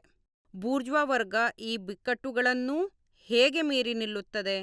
ಒಂದು ಕಡೆ ಉತ್ಪಾದಕ ಶಕ್ತಿಗಳ ಸಮೂಹವನ್ನು ಬಲಾತ್ಕಾರವಾಗಿ ನಾಶಗೊಳಿಸುವುದರಿಂದ, ಮತ್ತೊಂದು ಕಡೆ ಹೊಸ ಮಾರುಕಟ್ಟೆಗಳನ್ನು ಗಳಿಸುವುದರಿಂದ ಮತ್ತು ಹಳೆಯವನ್ನು ಹೆಚ್ಚು ಆಮೂಲಾಗ್ರವಾಗಿ ಶೋಷಿಸುವುದರಿಂದ, ಅಂದರೆ ಹೆಚ್ಚು ವಿಸ್ತೃತವಾದ, ಹೆಚ್ಚು ವಿನಾಶಕಾರಿಯಾದ ಬಿಕ್ಕಟ್ಟುಗಳಿಗೆ ದಾರಿ ಮಾಡಿಕೊಡುವ ಮೂಲಕ ಮತ್ತು ಬಿಕ್ಕಟ್ಟುಗಳನ್ನು ತಪ್ಪಿಸುವಂಥ ಸಾಧನಗಳನ್ನು ಕುಂದಿಸುವ ಮೂಲಕ. ಯಾವ ಆಯುಧಗಳಿಂದ ಬೂರ್ಜ್ವಾ ವರ್ಗವು ಪಾಳೆಯಗಾರಿಯನ್ನು ಕೆಳಗುರುಳಿಸಿತೋ ಅವೇ ಆಯುಧಗಳನ್ನು ಈಗ ಬೂರ್ಜ್ವಾ ವರ್ಗದ ವಿರುದ್ಧವೇ ತಿರುಗಿಸಲಾಗಿದೆ. ಬೂರ್ಜ್ವಾ ವರ್ಗ ತಮಗೆ ಸಾವು ತರುವ ಆಯುಧಗಳನ್ನು ತಾನೇ ರೂಪಿಸಿದೆಯಷ್ಟೇ ಅಲ್ಲ, ಈ ಆಯುಧಗಳನ್ನು ಬಳಸುವ ಜನರನ್ನು, ಆಧುನಿಕ ಕಾರ್ಮಿಕ ವರ್ಗವನ್ನು, ಶ್ರಮಜೀವಿಗಳನ್ನು ಸಹ ಅಸ್ತಿತ್ವಕ್ಕೆ ತಂದಿದೆ. ಬೂರ್ಜ್ವಾ ವರ್ಗ ಅಂದರೆ ಬಂಡವಾಳ ಯಾವ ಪ್ರಮಾಣದಲ್ಲಿ ಬೆಳೆಯುತ್ತದೆಯೋ ಅದೇ ಪ್ರಮಾಣದಲ್ಲಿ ಶ್ರಮಜೀವಿ ವರ್ಗವೂ, ಅಂದರೆ ಆಧುನಿಕ ಕಾರ್ಮಿಕ ವರ್ಗವೂ ಬೆಳೆಯುತ್ತದೆ. ಇದು ಎಲ್ಲಿಯವರೆಗೆ ತಮ್ಮ ಶ್ರಮ ಬಂಡವಾಳ ಹೆಚ್ಚಿಸುತ್ತದೆಯೋ ಅಲ್ಲಿಯವರೆಗಷ್ಟೇ ಕೆಲಸ ಪಡೆಯಬಲ್ಲ ಮತ್ತು ಕೆಲಸ ಪಡೆಯುತ್ತಿರುವವರೆಗೆ ಮಾತ್ರ ಬದುಕಿರಬಲ್ಲ ಶ್ರಮಿಕರ ಒಂದು ವರ್ಗ. ತಮ್ಮನ್ನು ಖಡಾಖಂಡವಾಗಿ ಮಾರಿಕೊಳ್ಳಲೇಬೇಕಾದ ಈ ಶ್ರಮಿಕರು ಬೇರೆಲ್ಲ ವಾಣಿಜ್ಯದ ಸಾಮಗ್ರಿಗಳಂತೆ ಒಂದು ಸರಕು. ಹಾಗಾಗಿ ಇವರೂ ಸಹ ಪೈಪೋಟಿಯ ಎಲ್ಲ ಏರುಪೇರುಗಳಿಗೂ, ಮಾರುಕಟ್ಟೆಯ ಎಲ್ಲ ಏರಿಳಿತಗಳಿಗೂ ಗುರಿಯಾಗಿರುತ್ತಾರೆ. ಯಂತ್ರಗಳ ವಿಸ್ತೃತ ಬಳಕೆಯ ಹಾಗೂ ಶ್ರಮ ವಿಭಜನೆಯ ಫಲವಾಗಿ ಶ್ರಮಜೀವಿಗಳ ಕೆಲಸವು ಸ್ವಂತಿಕೆಯ ಎಲ್ಲ ಸ್ವರೂಪವನ್ನೂ ಕಳೆದುಕೊಂಡಿದೆ ಮತ್ತು ಅದರ ಪರಿಣಾಮವಾಗಿ ಕೆಲಸಗಾರನಿಗೆ ಅದರ ಬಗೆಗಿದ್ದ ಎಲ್ಲ ಆಕರ್ಷಣೆಯೂ ಕಳೆದು ಹೋಗಿದೆ. ಅವನು ಯಂತ್ರಕ್ಕೊಂದು ಬಾಲಂಗೋಚಿಯಾಗುತ್ತಾನೆ. ತೀರಾ ಸರಳವಾದ, ತೀರಾ ಬೇಸರ ಹಿಡಿಸುವ ಮತ್ತು ತೀರಾ ಸುಲಭವಾಗಿ ಪಡೆದ ಕೌಶಲ ಮಾತ್ರವೇ ಆತನಿಂದ ಬೇಕಾಗುತ್ತದೆ. ಆದ್ದರಿಂದ ಒಬ್ಬ ಕೆಲಸಗಾರನನ್ನು ಉತ್ಪಾದಿಸುವ ಖರ್ಚು ಆತನಿಗೆ ತಾನು ಬದುಕುಳಿಯಲು ಮತ್ತು ತನ್ನ ಸಂತಾನಾಭಿವೃದ್ಧಿಗೆ ಸಾಲುವಷ್ಟಕ್ಕೆ ಸಂಪೂರ್ಣವಾಗಿ ಸೀಮಿತವಾಗಿರುತ್ತದೆ. ಆದರೆ ಒಂದು ಸರಕಿನ ಬೆಲೆ, ಅದರಿಂದಾಗಿ ಶ್ರಮದ ಬೆಲೆ ಕೂಡ ಅದರ ಉತ್ಪಾದನಾ ವೆಚ್ಚಕ್ಕೆ ಸಮನಾಗಿರುತ್ತದೆ. ಆದ್ದರಿಂದ ಕೆಲಸದ ಬಗೆಗೆ ವಿಕರ್ಷಣೆ ಹೆಚ್ಚಿದಂತೆ ಅಷ್ಟೇ ಪ್ರಮಾಣದಲ್ಲಿ ಕೂಲಿಯೂ ಕಮ್ಮಿಯಾಗುತ್ತಾ ಹೋಗುತ್ತದೆ.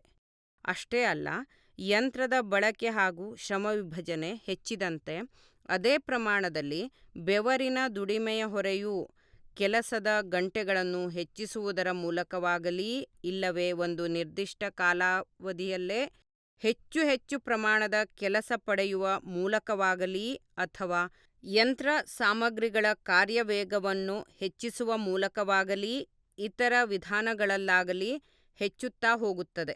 ಆಧುನಿಕ ಉದ್ದಿಮೆಯು ಕುಟುಂಬದ ಹಿರಿಯನಂತಿರುವವನ ಪುಟ್ಟ ಕಾರ್ಯಾಗಾರವನ್ನು ಔದ್ಯಮಿಕ ಬಂಡವಾಳಗಾರನ ಮಹಾ ಕಾರ್ಖಾನೆಯನ್ನಾಗಿ ಪರಿವರ್ತಿಸಿದೆ. ಕಾರ್ಖಾನೆಯೊಳಗೆ ತುಂಬಲಾದ ಕೂಲಿಕಾರ ಸಮೂಹಗಳನ್ನು ಸೈನಿಕರಂತೆ ಸಂಘಟಿಸಲಾಗುತ್ತದೆ. ಔದ್ಯಮಿಕ ಸೈನ್ಯದ ಈ ಸಿಪಾಯಿಗಳನ್ನು ಅಧಿಕಾರಿಗಳ ಹಾಗೂ ಸಾರ್ಜೆಂಟರುಗಳ ಒಂದು ಸುವ್ಯವಸ್ಥಿತ ಶ್ರೇಣಿಯ ಅಧಿಪತ್ಯಕ್ಕೆ ಒಳಪಡಿಸಲಾಗುತ್ತದೆ. ಅವರು ಬೂರ್ಜ್ವಾ ವರ್ಗದ ಹಾಗೂ ಬೂರ್ಜ್ವಾ ಪ್ರಭುತ್ವದ ಗುಲಾಮರಷ್ಟೇ ಅಲ್ಲ, ಪ್ರತಿದಿನವೂ ಪ್ರತಿ ಗಂಟೆಯೂ ಯಂತ್ರದ ಮೇಲ್ವಿಚಾರಕನ ಮತ್ತು ಎಲ್ಲಕ್ಕೂ ಮಿಗಿಲಾಗಿ ವೈಯಕ್ತಿಕ ಬೂರ್ಜ್ವಾ ತಯಾರಿಕೆಗಾರನ ದಾಸ್ಯಕ್ಕೆ ಒಳಗಾಗುತ್ತಾರೆ. ಗಳಿಕೆಯೇ ತನ್ನ ಗುರಿ ಮತ್ತು ಉದ್ದೇಶ ಎಂದು ಈ ನಿರಂಕುಶ ವ್ಯವಸ್ಥೆಯು ಎಷ್ಟು ಹೆಚ್ಚು ಬಹಿರಂಗವಾಗಿ ಘೋಷಿಸುತ್ತದೆಯೋ ಅದು ಅಷ್ಟೇ ಹೆಚ್ಚು ತುಚ್ಛವೂ ದ್ವೇಷಪೂರ್ಣವೂ ಹಾಗೂ ಮನಗೆಡಿಸುವಂಥದ್ದೂ ಆಗುತ್ತದೆ. ದೈಹಿಕ ಶ್ರಮದ ಸೂಚಕವಾದ ಕುಶಲತೆ ಹಾಗೂ ಪರಿಶ್ರಮ ಕಡಿಮೆಯಾದಷ್ಟು, ಅಂದರೆ ಆಧುನಿಕ ಉದ್ದಿಮೆಯು ಹೆಚ್ಚು ಅಭಿವೃದ್ಧಿಗೊಂಡಷ್ಟು, ಪುರುಷರ ದುಡಿಮೆಯನ್ನು ಮಹಿಳೆಯರ ದುಡಿಮೆಯು ಹೆಚ್ಚು ಹೆಚ್ಚಾಗಿ ಬದಿಗೆ ತಳ್ಳುತ್ತದೆ. ಕಾರ್ಮಿಕ ವರ್ಗಕ್ಕೆ ವಯಸ್ಸಿನ ಅಥವಾ ಲಿಂಗದ ವ್ಯತ್ಯಾಸಗಳು ಈಗ ಯಾವುದೇ ವಿಶಿಷ್ಟ ಸಾಮಾಜಿಕ ಸಿಂಧುತ್ವವನ್ನು ಹೊಂದಿಲ್ಲ. ಇವರು ಎಲ್ಲರೂ ದುಡಿಮೆಯ ಸಲಕರಣೆಗಳೇ. ಇವರ ವಯಸ್ಸು ಹಾಗೂ ಲಿಂಗಕ್ಕೆ ತಕ್ಕಂತೆ ಹೆಚ್ಚು ಅಥವಾ ಕಡಿಮೆ ಖರ್ಚಿನ ಸಲಕರಣೆಗಳು.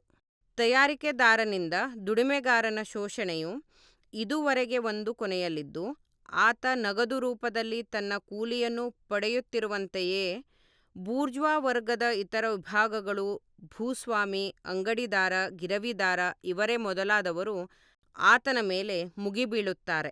ಮಧ್ಯಮ ವರ್ಗದ ಕೆಳಗಿನ ಸ್ತರದವರು, ಸಣ್ಣ ವ್ಯಾಪಾರಿ ಜನಗಳು, ಪುಟ್ಟ ಅಂಗಡಿದಾರರು ಮತ್ತು ಸಾಮಾನ್ಯವಾಗಿ ನಿವೃತ್ತ ವ್ಯಾಪಾರಿಗಳು, ಕೈಕಸಬುದಾರರು ಹಾಗೂ ರೈತರು ಇವರೆಲ್ಲರೂ ಭಾಗಶಃ ತಮ್ಮ ಪುಟ್ಟ ಪ್ರಮಾಣದ ಬಂಡವಾಳ ಆಧುನಿಕ ಉದ್ದಿಮೆಯ ಪ್ರಮಾಣಕ್ಕೆ ಸಾಲದೇ ಹೋಗುವುದರಿಂದ ಮತ್ತು ದೊಡ್ಡ ಬಂಡವಾಳಗಾರರೊಂದಿಗೆ ಸ್ಪರ್ಧೆಯಲ್ಲಿ ಮುಳುಗಿ ಹೋಗುವುದರಿಂದ ಭಾಗಶಃ ಉತ್ಪಾದನೆಯ ಹೊಸ ವಿಧಾನಗಳಿಂದಾಗಿ ಇವರ ವಿಶಿಷ್ಟ ಕೌಶಲಕ್ಕೆ ಬೆಲೆಯಿಲ್ಲದಂತಾಗುವುದರಿಂದ ಕ್ರಮೇಣ ಶ್ರಮಜೀವಿಗಳ ಮಟ್ಟಕ್ಕೆ ಕುಸಿಯುತ್ತಾರೆ.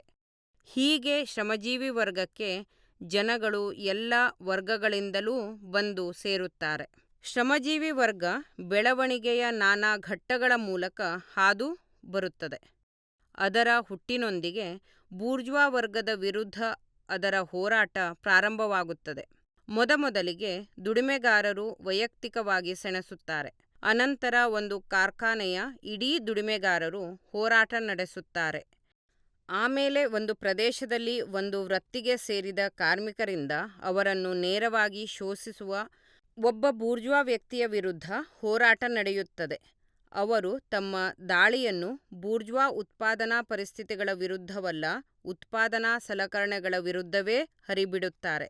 ಅವರು ತಮ್ಮ ಶ್ರಮದೊಂದಿಗೆ ಸ್ಪರ್ಧೆ ನಡೆಸುವ ಆಮದಾದ ಸಾಮಾನುಗಳನ್ನು ನಾಶಪಡಿಸುತ್ತಾರೆ, ಯಂತ್ರಗಳನ್ನು ಕುಟ್ಟಿ ಪುಡಿ ಮಾಡುತ್ತಾರೆ, ಕಾರ್ಖಾನೆಗಳಿಗೆ ಬೆಂಕಿ ಹಚ್ಚುತ್ತಾರೆ, ಮಧ್ಯಯುಗದ ಕೆಲಸಗಾರನ ಮಾಯವಾದ ಸ್ಥಾನಮಾನವನ್ನು ಬಲವಂತದಿಂದ ಪುನಃ ಸ್ಥಾಪಿಸಲು ಹವಣಿಸುತ್ತಾರೆ.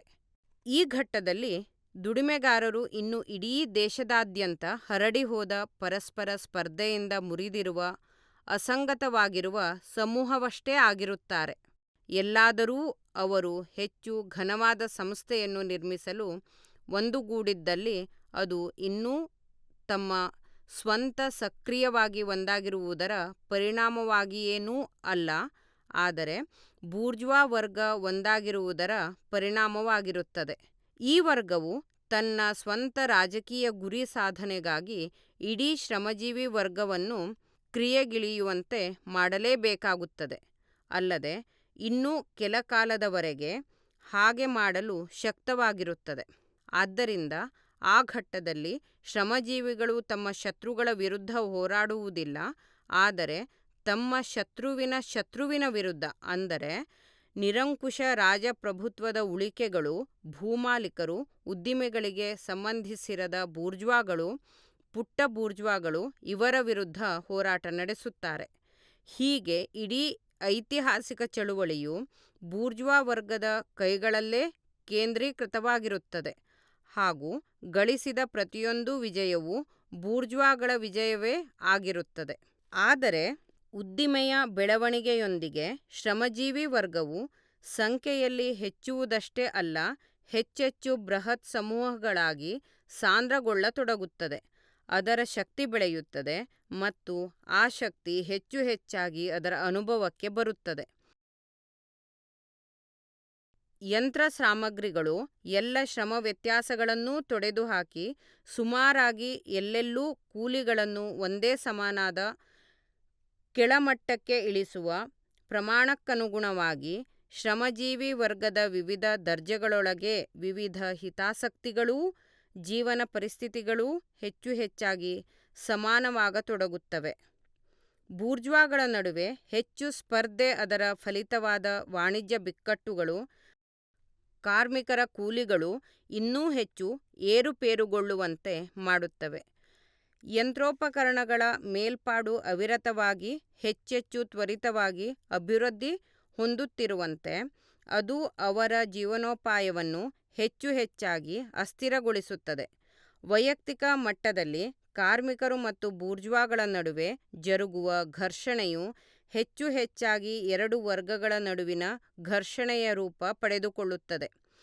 ಆಗ ಕಾರ್ಮಿಕರು ಬೂರ್ಜ್ವಾಗಳ ವಿರುದ್ಧ ಸಂಯೋಜನೆಗಳನ್ನು, ವೃತ್ತಿ ಒಕ್ಕೂಟಗಳನ್ನು ರಚಿಸತೊಡಗುತ್ತಾರೆ.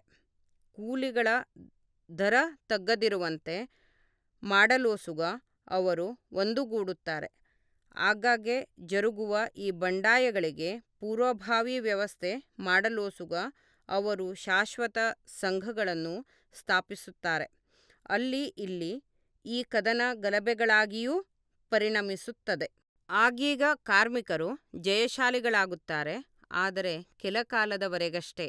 ಅವರ ಸಮರಗಳ ನಿಜವಾದ ಫಲ ಇರುವುದು ತಕ್ಷಣದ ಫಲಿತಾಂಶದಲ್ಲಲ್ಲ, ಕಾರ್ಮಿಕರ ಸತತವಾಗಿ ವಿಸ್ತಾರವಾಗುವ ಒಗ್ಗಟ್ಟಿನಲ್ಲಿ. ಈ ಒಗ್ಗಟ್ಟಿಗೆ ಆಧುನಿಕ ಉದ್ದಿಮೆಯು ನಿರ್ಮಿಸಿರುವ ಸಂಪರ್ಕ ಸಾಧನಗಳು ಉತ್ತಮಗೊಳ್ಳುತ್ತಾ ವಿಭಿನ್ನ ಪ್ರದೇಶಗಳ ಕಾರ್ಮಿಕರ ನಡುವೆ ಪರಸ್ಪರ ಸಂಪರ್ಕ ಏರ್ಪಡಿಸುವ ಮೂಲಕ ನೆರವು ನೀಡುತ್ತವೆ. ಈ ಸಂಪರ್ಕವೇ ಅಸಂಖ್ಯ ಒಂದೇ ಸ್ವರೂಪದ ಸ್ಥಳೀಯ ಹೋರಾಟಗಳನ್ನು ಕೇಂದ್ರೀಕರಿಸಿ ವರ್ಗಗಳ ನಡುವಿನ ಒಂದು ರಾಷ್ಟ್ರೀಯ ಹೋರಾಟವನ್ನಾಗಿ ಪರಿವರ್ತಿಸಲು ಬೇಕಾಗಿತ್ತು. ಆದರೆ ಪ್ರತಿಯೊಂದು ವರ್ಗ ಹೋರಾಟವೂ ಒಂದು ರಾಜಕೀಯ ಹೋರಾಟವೇ.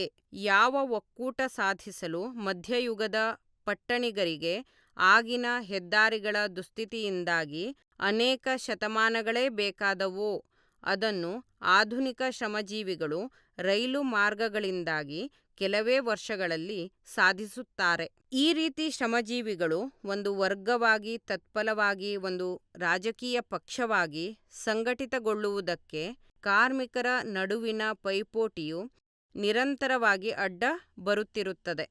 ಆದರೂ ಅದು ಮತ್ತೆ ಎದ್ದು ಬರುತ್ತದೆ. ಹೆಚ್ಚು ಶಕ್ತಿಯುತವಾಗಿ, ದೃಢತರವಾಗಿ ಹಾಗೂ ಇನ್ನಷ್ಟು ಬಲಿಷ್ಠವಾಗಿ. ಅದು ಬೂರ್ಜ್ವಾ ವರ್ಗದೊಳಗೇ ಇರುವ ಒಡಕುಗಳ ಪ್ರಯೋಜನ ಪಡೆದುಕೊಂಡು ಕಾರ್ಮಿಕರ ನಿರ್ದಿಷ್ಟ ಹಿತಗಳಿಗೆ ಶಾಸನಾತ್ಮಕ ಮನ್ನಣೆ ಸಿಗುವಂತೆ ಒತ್ತಾಯ ತರುತ್ತದೆ. ಇಂಗ್ಲೆಂಡಿನಲ್ಲಿ 10 ಗಂಟೆಗಳ ಮಸೂದೆ ಅಂಗೀಕೃತವಾದುದು ಹೀಗೆಯೇ. ಒಟ್ಟಿನಲ್ಲಿ ಹಳೆಯ ಸಮಾಜದ ವರ್ಗಗಳ ನಡುವಿನ ಸಂಘರ್ಷಗಳು ಅನೇಕ ರೀತಿಗಳಲ್ಲಿ ಶ್ರಮಜೀವಿ ವರ್ಗದ ಬೆಳವಣಿಗೆಯ ದಾರಿಗೆ ಅನುಕೂಲ ಮಾಡಿಕೊಡುತ್ತವೆ. ಬೂರ್ಜ್ವಾ ವರ್ಗ ತಾನು ಒಂದು ನಿರಂತರವಾದ ಸಮರದಲ್ಲಿ ಸಿಲುಕಿರುವುದನ್ನು ಕಾಣುತ್ತದೆ. ಮೊದಲು ಶ್ರೀಮಂತಶಾಹಿಯೊಂದಿಗೆ, ಅನಂತರ ಬೂರ್ಜ್ವಾ ವರ್ಗಕ್ಕೆ ಸೇರಿದ ಕೆಲವು ಭಾಗಗಳೊಂದಿಗೆ. ಔದ್ಯಮಿಕ ಪ್ರಗತಿ ಅವರ ಹಿತಾಸಕ್ತಿಗಳಿಗೆ ಇದಿರಾಗುವುದರೊಂದಿಗಾಗಿ ಮತ್ತು ಸದಾ ಎಲ್ಲ ಹೊರದೇಶಗಳ ಬೂರ್ಜ್ವಾ ವರ್ಗದೊಂದಿಗೆ. ಈ ಎಲ್ಲ ಸಮರಗಳಲ್ಲಿ ಅದು ತಾನು ಶ್ರಮಜೀವಿ ವರ್ಗಕ್ಕೆ ಮನವಿ ಮಾಡಿಕೊಳ್ಳಲೇಬೇಕಾದ, ಅದರ ನೆರವು ಕೇಳಲೇಬೇಕಾದ ಮತ್ತು ಹಾಗೆ ಅದನ್ನು ರಾಜಕೀಯ ಅಖಾಡದೊಳಕ್ಕೆ ಎಳೆಯಬೇಕಾದ ಅನಿವಾರ್ಯತೆಗೆ ಒಳಗಾಗುವುದನ್ನು ಕಾಣುತ್ತದೆ. ಆದ್ದರಿಂದ ಬೂರ್ಜ್ವಾ ವರ್ಗವೇ ಶ್ರಮಜೀವಿ ವರ್ಗಕ್ಕೆ ತನ್ನದೇ ರಾಜಕೀಯ ಹಾಗೂ ಸಾರ್ವತ್ರಿಕ ಶಿಕ್ಷಣದ ಮೂಲ ಅಂಶಗಳನ್ನು ಒದಗಿಸುತ್ತದೆ. ಬೇರೆ ಮಾತುಗಳಲ್ಲಿ, ಅದು ಶ್ರಮಜೀವಿ ವರ್ಗಕ್ಕೆ ಬೂರ್ಜ್ವಾ ವರ್ಗದ ವಿರುದ್ಧ ಹೋರಾಡಲು ಅಸ್ತ್ರಗಳನ್ನು ಒದಗಿಸಿ ಕೊಡುತ್ತದೆ. ಇದೂ ಅಲ್ಲದೆ, ನಾವು ಈಗಾಗಲೇ ಕಂಡಂತೆ ಆಳುವ ವರ್ಗಗಳ ಕೆಲವು ಇಡೀ ವಿಭಾಗಗಳೇ ಉದ್ದಿಮೆಗಳ ಮುನ್ನಡೆಯಿಂದಾಗಿ ಶ್ರಮಜೀವಿ ವರ್ಗದೊಳಕ್ಕೆ ಒತ್ತಡಗೊಳ್ಳುತ್ತವೆ, ಇಲ್ಲವೇ ಕೊನೇ ಪಕ್ಷ ಅವುಗಳ ಅಸ್ತಿತ್ವದ ಪರಿಸ್ಥಿತಿಗಳೇ ಗಂಡಾಂತರಕ್ಕೆ ಗುರಿಯಾಗುತ್ತವೆ. ಇವುಗಳೂ ಸಹ ಶ್ರಮಜೀವಿ ವರ್ಗಕ್ಕೆ ಜ್ಞಾನೋದಯ ಹಾಗೂ ಪ್ರಗತಿಯ ಮೂಲಾಂಶಗಳನ್ನು ಒದಗಿಸುತ್ತವೆ. ಕೊನೆಯದಾಗಿ, ವರ್ಗ ಹೋರಾಟವು ನಿರ್ಧಾರಕ ಘಳಿಗೆ ಸಮೀಪಿಸುವ ಕಾಲದಲ್ಲಿ ಆಳುವ ವರ್ಗದೊಳಗೆ ಅಷ್ಟೇ ಏಕೆ ಹಳೆಯ ಸಮಾಜದಾದ್ಯಂತ ಜರುಗುತ್ತಿರುವ ವಿಸರ್ಜನೆಯ ಪ್ರಕ್ರಿಯೆಯು ಎಂತಹ ಹಿಂಸಾತ್ಮಕವಾದ, ಕಣ್ಣುಕುಕ್ಕುವ ಸ್ವರೂಪವನ್ನು ಪಡೆದುಕೊಳ್ಳುತ್ತದೆಂದರೆ, ಆಳುವ ವರ್ಗದ ಒಂದು ಸಣ್ಣ ವಿಭಾಗವು ಅದರಿಂದ ತನ್ನನ್ನು ಕಡಿದುಕೊಂಡು ದೂರ ಸರಿದು ಹೊರಬಂದು ಕ್ರಾಂತಿಕಾರಿ ವರ್ಗವನ್ನು, ಭವಿಷ್ಯತ್ತನ್ನು ತನ್ನ ಕೈಗಳಲ್ಲಿ ಹಿಡಿದುಕೊಂಡಿರುವ ವರ್ಗವನ್ನು ಸೇರಿಕೊಳ್ಳುತ್ತದೆ. ಆದ್ದರಿಂದ ಅದಕ್ಕೆ ಹಿಂದಿನ ಕಾಲಾವಧಿಯಲ್ಲಿ ಕುಲೀನರ ಒಂದು ಭಾಗವು ಬೂರ್ಜ್ವಾ ವರ್ಗದ ಕಡೆಗೆ ಹೋದಂತೆ, ಈಗ ಬೂರ್ಜ್ವಾ ವರ್ಗದ ಒಂದು ಭಾಗವು, ಅದರಲ್ಲೂ ನಿರ್ದಿಷ್ಟವಾಗಿ ಬೂರ್ಜ್ವಾ ಸಿದ್ಧಾಂತಿಗಳ ಒಂದು ಭಾಗವು, ಐತಿಹಾಸಿಕ ಚಲನೆಯನ್ನು ಸೈದ್ಧಾಂತಿಕವಾಗಿ ಗ್ರಹಿಸುವ ಮಟ್ಟಕ್ಕೆ ತಮ್ಮನ್ನು ಎತ್ತರಿಸಿಕೊಂಡಿರುವ ಒಂದು ಭಾಗವು ಶ್ರಮಜೀವಿ ವರ್ಗದ ಕಡೆಗೆ ಬರುತ್ತದೆ. ಇಂದು ಬೂರ್ಜ್ವಾ ವರ್ಗಕ್ಕೆ ಮುಖಾಮುಖಿಯಾಗಿ ನಿಂತಿರುವ ಎಲ್ಲ ವರ್ಗಗಳಲ್ಲೂ ಶ್ರಮಜೀವಿ ವರ್ಗ ಮಾತ್ರವೇ ಒಂದು ನಿಜಕ್ಕೂ ಕ್ರಾಂತಿಕಾರಿಯಾದ ವರ್ಗವಾಗಿದೆ. ಇತರ ವರ್ಗಗಳು ಆಧುನಿಕ ಉದ್ದಿಮೆಯ ಮುಂದೆ ಶಿಥಿಲಗೊಳ್ಳುತ್ತಾ ಕೊನೆಗೆ ಕಣ್ಮರೆಯಾಗುತ್ತವೆ. ಶ್ರಮಜೀವಿ ವರ್ಗ ಅದರ ವಿಶಿಷ್ಟ ಮತ್ತು ಅನಿವಾರ್ಯ ಉತ್ಪನ್ನವಾಗಿದೆ. ಕೆಳ ಮಧ್ಯಮ ವರ್ಗ, ಪುಟ್ಟ ತಯಾರಿಕೆಗಾರ, ಅಂಗಡಿಕಾರ, ಕೈಕಸುಬುದಾರ, ರೈತ ಇವರೆಲ್ಲರೂ ಬೂರ್ಜ್ವಾ ವರ್ಗದ ವಿರುದ್ಧ ಮಧ್ಯಮ ವರ್ಗದ ತುಣುಕುಗಳಾಗಿ ತಮ್ಮ ಅಸ್ತಿತ್ವವು ಅಳಿಸಿಹೋಗದಂತೆ ಉಳಿಸಿಕೊಳ್ಳಲೋಸುಗ ಹೋರಾಡುತ್ತಾರೆ. ಆದ್ದರಿಂದ ಅವರು ಕ್ರಾಂತಿಕಾರಿ ಅಲ್ಲ, ಸಂಪ್ರದಾಯ ಶರಣರು ಅಲ್ಲ, ಇನ್ನೂ ಹೆಚ್ಚಾಗಿ ಅವರು ಪ್ರತಿಗಾಮಿಗಳೂ ಹೌದು, ಏಕೆಂದರೆ ಅವರ ಇತಿಹಾಸದ ಚಕ್ರವನ್ನು ಹಿಂದಕ್ಕೆ ತಿರುಗಿಸಲು ಯತ್ನಿಸುವವರು. ಅಕಸ್ಮಾತ್ತಾಗಿ ಅವರು ಕ್ರಾಂತಿಕಾರಿಗಳಾಗಿದ್ದರೆ, ಅವರು ಬಹುಬೇಗನೆಯೇ ಶ್ರಮಜೀವಿಗಳಾಗಿ ಪರಿವರ್ತನೆಗೊಳ್ಳುವ ಕಾರಣದಿಂದಾಗಿಯಷ್ಟೇ ಹಾಗಿರುತ್ತಾರೆ. ಹೀಗೆ ಅವರು ಕಾಪಾಡಿಕೊಳ್ಳುವುದು ತಮ್ಮ ವರ್ತಮಾನದ್ದಲ್ಲ, ಬದಲಾಗಿ ಭವಿಷ್ಯತ್ತಿನ ಹಿತಗಳನ್ನು. ಅವರು ಶ್ರಮಜೀವಿ ವರ್ಗದ ನಿಲುವಿನಲ್ಲಿ ತಮ್ಮನ್ನು ಇರಿಸಿಕೊಳ್ಳಲು ತಮ್ಮದೇ ಸ್ವಂತ ನಿಲುವನ್ನು ತ್ಯಜಿಸುತ್ತಾರೆ. ಅಪಾಯಕಾರಿ ಮತ್ತು ಸಾಮಾಜಿಕವಾಗಿ ಅಪ್ರಯೋಜಕರು. ಹಳೆಯ ಸಮಾಜದ ಅತ್ಯಂತ ಕೆಳಸ್ತರಗಳಿಂದ ಹೊರಹಾಕಲ್ಪಟ್ಟ ಆ ನಿಷ್ಕ್ರಿಯವಾಗಿ ಕೊಳೆಯುತ್ತಿರುವ ಜನಸಮೂಹವು ಅಲ್ಲಿ ಇಲ್ಲಿ ಒಂದು ಶ್ರಮಜೀವಿ ಕ್ರಾಂತಿಯಿಂದಾಗಿ ಚಳುವಳಿಯೊಳಕ್ಕೆ ಸೆಳೆಯಲ್ಪಡಬಹುದಾದರೂ ಅದರ ಜೀವನ ಪರಿಸ್ಥಿತಿಗಳು ಅದನ್ನು ಹೆಚ್ಚಾಗಿ ಪ್ರತಿಗಾಮಿ ಒಳಸಂಚಿನ ಲಂಚ ತಿಂದ ಉಪಕರಣದ ಭಾಗವನ್ನಾಗಿಯೇ ಸಿದ್ಧಗೊಳಿಸುತ್ತವೆ. ಶ್ರಮಜೀವಿ ವರ್ಗದ ಜೀವನ ಪರಿಸ್ಥಿತಿಗಳಲ್ಲಿ ಸಾಮಾನ್ಯವಾಗಿ ಹಳೆಯ ಸಮಾಜಕ್ಕೆ ಸಂಬಂಧಿಸಿದ ಅಂಶಗಳು ಆಗಲೇ ವಸ್ತುತಃ ಕೊಚ್ಚಿ ಹೋಗಿರುತ್ತವೆ. ಶ್ರಮಜೀವಿಯು ಆಸ್ತಿ ಇಲ್ಲದವನು. ಹೆಂಡತಿ ಮಕ್ಕಳೊಂದಿಗೆ ಅವನ ಸಂಬಂಧಗಳು ಈಗ ಬೂರ್ಜ್ವಾ ಕೌಟುಂಬಿಕ ಸಂಬಂಧಗಳಂತೆ ಇರುವುದಿಲ್ಲ. ಆಧುನಿಕ ಔದ್ಯಮಿಕ ಶ್ರಮವು ಬಂಡವಾಳಕ್ಕೆ ಆಧುನಿಕ ಅಧೀನತೆಯು ಫ್ರಾನ್ಸಿನಲ್ಲಿದ್ದಂತೆ ಇಂಗ್ಲೆಂಡಿನಲ್ಲಿಯೂ, ಜರ್ಮನಿಯಲ್ಲಿದ್ದಂತೆ ಅಮೆರಿಕಾದಲ್ಲಿಯೂ ಶ್ರಮಜೀವಿಯಲ್ಲಿ ರಾಷ್ಟ್ರೀಯ ಲಕ್ಷಣದ ಗುರುತು ಸಹ ಇರದಂತೆ ಅಳಿಸಿ ಹಾಕಿರುತ್ತವೆ. ಕಾನೂನು, ನೈತಿಕತೆ, ಧರ್ಮ ಇವೆಲ್ಲ ಅವನಿಗೆ ಹಲವಾರು ಬೂರ್ಜ್ವಾ ಪೂರ್ವಾಗ್ರಹಗಳಷ್ಟೇ ಬೂರ್ಜ್ವಾ ಹಿತಗಳಂತೆ ಹೊಂಚುಹಾಕಿ ಕುಳಿತಿರುವಂಥವು. ಈ ಹಿಂದೆ ಮೇಲುಗೈ ಪಡೆದ ವರ್ಗಗಳೆಲ್ಲವೂ ಇಡೀ ಸಮಾಜವನ್ನು ತಮ್ಮ ಸ್ವಬಳಕೆಯ ಸ್ಥಿತಿಗತಿಗಳಿಗೆ ಅಧೀನಗೊಳಿಸುವ ಮೂಲಕ ತಾವು ಆಗಲೇ ಗಳಿಸಿಕೊಂಡ ಸ್ಥಾನಮಾನವನ್ನು ಗಟ್ಟಿಗೊಳಿಸಿಕೊಳ್ಳಲು ಹವಣಿಸಿದವು. ಶ್ರಮಜೀವಿಗಳು ಸಮಾಜದ ಉತ್ಪಾದನಾ ಶಕ್ತಿಗಳ ಪ್ರಭುಗಳಾಗಿರಬೇಕಾದರೆ ಅದು ತಮ್ಮ ಈಗಿನ ಸ್ವಬಳಕೆ ವಿಧಾನವನ್ನು ತನ್ಮೂಲಕ ಹಿಂದಿನ ಇತರ ಎಲ್ಲ ಸ್ವಬಳಕೆ ವಿಧಾನಗಳನ್ನು ರದ್ದುಗೊಳಿಸದ ವಿನಃ ಸಾಧ್ಯವಾಗದು. ಅವರಿಗೆ ಗಳಿಸಿಕೊಳ್ಳಲು, ಗಟ್ಟಿಗೊಳಿಸಿಕೊಳ್ಳಲು ತಮ್ಮ ಸ್ವಂತದ್ದು ಏನೂ ಇಲ್ಲ. ವೈಯಕ್ತಿಕ ಆಸ್ತಿಯ ಈ ಹಿಂದಿನ ಎಲ್ಲ ಭದ್ರತೆಗಳನ್ನು, ವಿಮೆಗಳನ್ನು ನಾಶಪಡಿಸುವುದೇ ಅವರ ಗುರಿ ಸಾಧನೆ. ಇದಕ್ಕೆ ಮುನ್ನಿನ ಎಲ್ಲ ಐತಿಹಾಸಿಕ ಆಂದೋಲನಗಳೂ ಅಲ್ಪಸಂಖ್ಯೆಯಲ್ಲಿರುವವರ ಆಂದೋಲನಗಳೇ ಆಗಿದ್ದವು, ಅಥವಾ ಅಲ್ಪಸಂಖ್ಯೆಯಲ್ಲಿರುವವರ ಹಿತರಕ್ಷಣೆ ಮಾಡುವಂಥದ್ದೇ ಆಗಿದ್ದವು.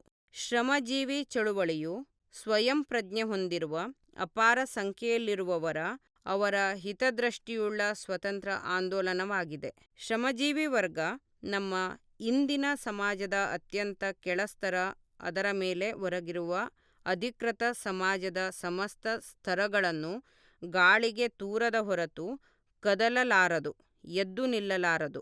ಸತ್ವದಲ್ಲಿ ಅಲ್ಲವಾದರೂ ಸ್ವರೂಪದಲ್ಲಾದರೂ ಬೂರ್ಜ್ವಾ ವರ್ಗದೊಂದಿಗೆ ಶ್ರಮಜೀವಿ ವರ್ಗದ ಹೋರಾಟವು ಮೊದಲಿಗೆ ಒಂದು ರಾಷ್ಟ್ರೀಯ ಹೋರಾಟವಾಗಿರುತ್ತದೆ.